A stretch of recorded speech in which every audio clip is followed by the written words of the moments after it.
Welcome to this week's Motivational Monday. Thank you for joining us once again.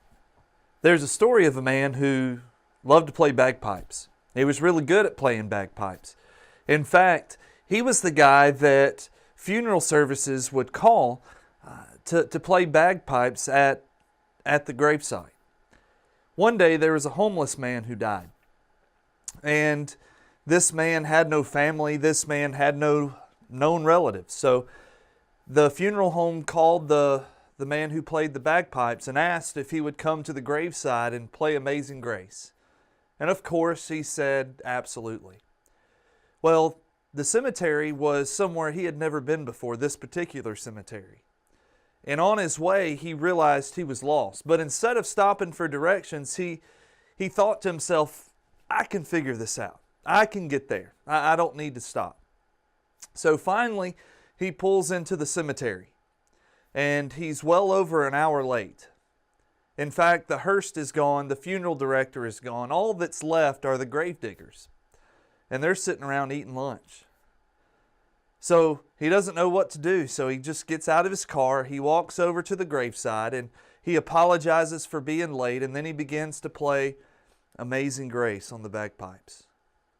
The grave diggers all stand up, and they take their hats off, and they're just standing around listening, and many are moved to tears at the playing of Amazing Grace. And the man finishes, he begins walking back to his car, and he hears one of the grave diggers say, "That beats all I ever seen."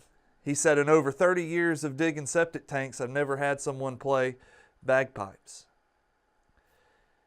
You know, all of that could have been solved if the man playing the bagpipes just would have stopped long enough to ask for directions.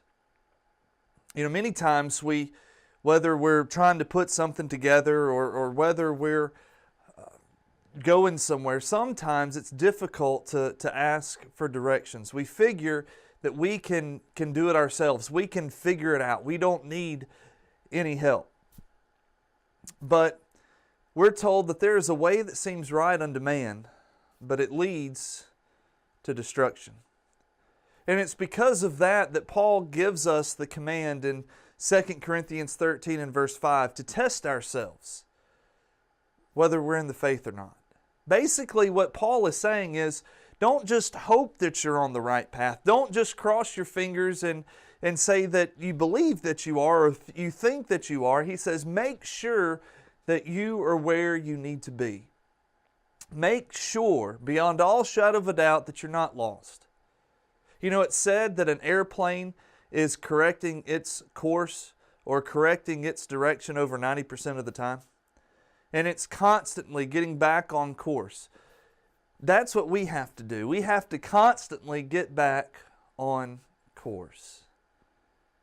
You know, the fact is, if we stop and check the directions, we can know for sure if we're on the right path or not.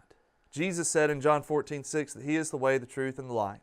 No one comes to the Father except by Him. So if we're doing what Jesus says, we know that we're following directions. Let's not be like the man playing bagpipes. Let's not show up late to the wrong place. Let's make sure that we're getting to where we need to go. Thank you for being with us. I look forward to being with you next week.